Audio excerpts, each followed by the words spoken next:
دەگەڕێمەوە سەرپرسی سەردانی محەممەد شیع سوودانی سەرۆکوەزیرانی عراق بۆ هەرێمی کوردستان. ئەم پرسە گفتوگۆکەم لەگەڵ بەڕێز نەوال موسەوی شرۆڤەکاری سیاسی لە بەغدا و لەگەڵماندا. بەڕێز نەوال سڵاوتان لەبێت و ئەم کاتتان باش.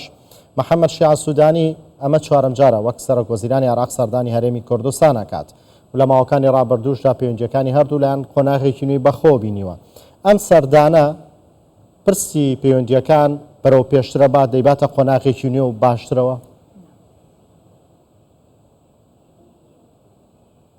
نعم تحية طيبة لحضرتك. سڵاو بۆ تۆ بە تەواوی بینەران بەدڵنیاییەوە لە چوارچەوەی ئەو هەواهەنگەی کە هەیە بەتابەت لەو باردۆخەی دوایی بەهۆی زیارەت و گەشتەکانی بەڕێز سوودانی بۆ هەرێمی کوردستان ڕوونە بەهۆی ئەو گرنگی پێدانەوە هەوڵی زۆر هەن لەلایەن جەنابی سەرۆکوەزیران بۆ پەرەپێدان و پرسە سیاسەکان و پتەوکردنی پەیوەندیەکان و لە هەمان کات گۆڕانکاری زۆر لە ناوچەکە هەن بەتابەت گۆڕانکاری جیۆپۆلیتیکی و سیاسی و بە ئامانجی باشترکردنی پەیوەندیەکان لە نێوان هەرێم و بەغدا چونکە سەقامگیری زیاتر دێنێتە دی لە هەمان کات ئاستی پەیوەندیەکان بەرزتر دەبێتەوە لێەوە ئاراستە بەرەو ڕووی ڕوبەڕووبوونەوەی کێشەکانی دیکە و ئاسانەکانی دیکە دەگرن بەتابەتەوانی لە ناوچەکە ڕوودەدەن. دوێ ڕایەوەش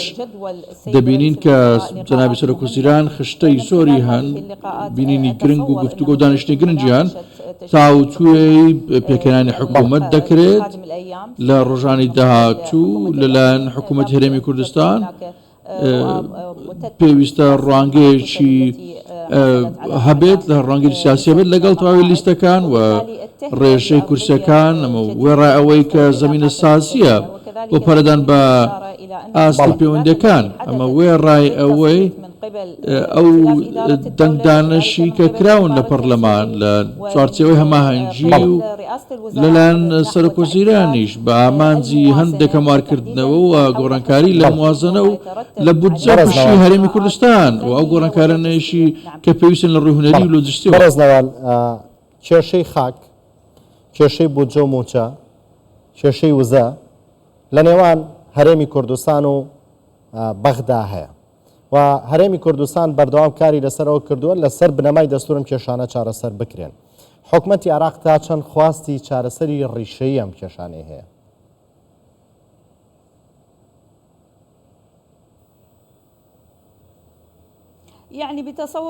بە تێگەیشتنی خۆم بەتابەت لە حکوومەت و بەڕێز محەممەد شیع سوودانیش جۆرە نیەتێک هەیە بۆ ڕێکەوتنی سیاسی لە چوارچێوەکانی دیکەش و بەتابەت لەلایەنی کوردیش و یاسای نەوت و گاز. بەڵام ئەمە پەیوەندیدار دەبێت بە تێگەیشتنە سیاسی لەگەڵ تەواوی کورد لە سیاسەکان نەیە. دەبێت ئاماژە بۆش بدەین کە تەواوی کورد لە سیاسەکان تەنانەت ئەوانەشی کە لە چوارچەوەی هەواهەنگین هەوڵ بدەن ئەو پرۆژێ سەر بگرێت و یاخود سەقامگیر بێت. بۆیە ئەمە بەسەرکەوتنی سیاسی و ڕایچە بڕچەی سیاسەکان لە قەڵەم دەدرێت. ئەمە بە ئامانجی حکوومەتێکی تۆکمەیە لەژێر سایەی بەڕێز سوودانی لە هەمان کات گەڕانەوەی یاساکانیش بۆ پەرلەمان بربەستی دێتە پێش بەتابەت یاسای نەوت و گاز چونکە داواکاری و مەرجی زۆری لەلایەن حکوومەتی هەرێم و لایەنە کوردەکان لەسەرە بەتابەتیش لە کاتی سەروبەندی پێکردنی حکوومەت. بەڵام دەبێت لەسەر ئەوش ڕابن کە ئەو ڕێکەوتنانەی کراون دەبینین لەلایەنی کوردیەوە تێبینی کراوە کە پێشبینی زۆر هەن وە گفتوگوان لەسەر کراوە. ئەو گفتوگانیش لە ماوەی ڕابردوو لە نێوان ناوەند وەرێ ئەنجام دراون لە نێوان بەڕێز مەسعود بارزانی و بەڕێز محەممەد شیع سوودانی جۆرە ڕوانگەیەکی دیکە دافرێندرێن و دروست دەبن وێڕای دۆسیەی دیکە کە پێویستە ئاماژان پێ بدەین کەمە تەنیا دۆسیە نین و پەیوەست بن بە نەوت و گاز بەڵکو و گەڕانەوە و ناردنەوەی نەوتی هەرێم و مەخاڵەتی سەرەکی دەبێت وێڕای و ئاڵنگاریە هەرێمیانەی کە لە ناوچەکەدا هەن وێڕای پەیوەندیەکان بەگشتی. بەڕێز نەوال حکوومەتی عراق تا چەند توانیوەتی لەسەر بنەمای دەستور مامەڵە لەگەڵ حکوومەتی هەرێمی کوردستان و هەرێمی کوردستان دابکات کە نەکەوێتە ژێر کاریگەری هەندێک لایەنی سیاسی کە جار بەجارەکەونە دژایەتیکردنی هەرێمی کوردستان لە پێناو لاوازکردنی هەرێمی کوردستان؟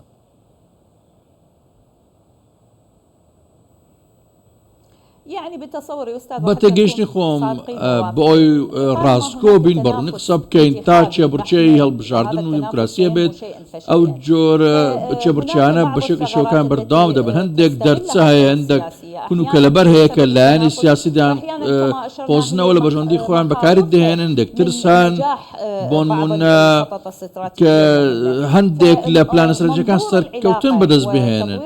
واتە پەرەدان بەو پەیوەندیە لە چوارچێوەی دەستور و سیستەم و ئەو ڕژێمە سیاسەیە کە هەیە ئەمە دەبینین لە ڕابردوو چی ڕوویداوە. هەندێک بەندی بنچینەیی داوا دەکرێت کە گۆڕانکاری بەسەر دابێت، دەبینین لایەنەکانیش لە چێبڕچێدان لە بازش لەوە دەکرێت کە لە ژێر هەلوو مەرج ئەو داڕێژراوە.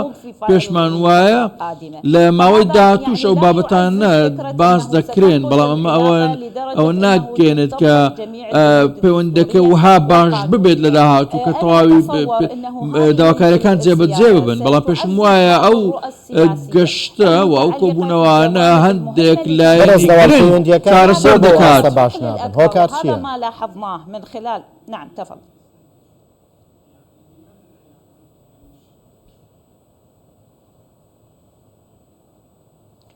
يعني فيما يخص مثلا ئەوەی پەیوەندیدارە بە کوتلە سیاسەکانی دیکە ئێمە ڕاهاتووین کە زۆربەی حکوومەتەکانی ڕابردوو دوای ساڵی 2003 بە سروشتی خۆیان و بە تێپەڕاندنی یاساکان کە باس لە دەنگپێدان دەکرێت دەبێتە بە شێوەیەکی تێبینیکراو دەبێتە جێگەی دانوستان و سازانی سیاسی.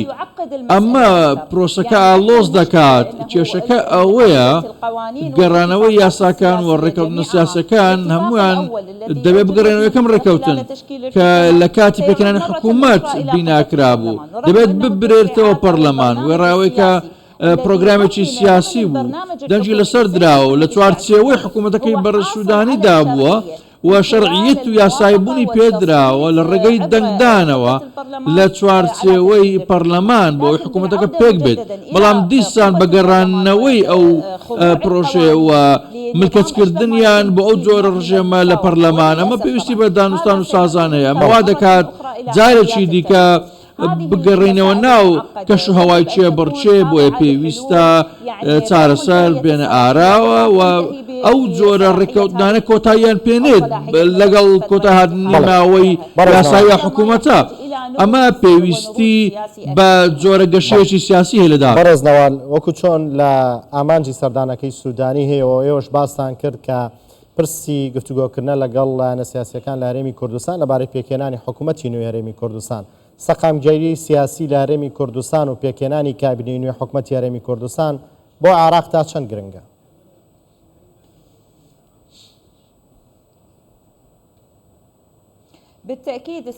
بەدڵنیاییەوە سەقامگیری هەرێمی کوردستان بە ئەرێنی لەسەر سەقامگیری حکوومەتی ناوەندی دەشتێتەوە. بە هەمان شێوەش سەقامگیری ناوەند لەسەر هەرێمی کوردستان بە شێوەیەکی دەشتێتەوە.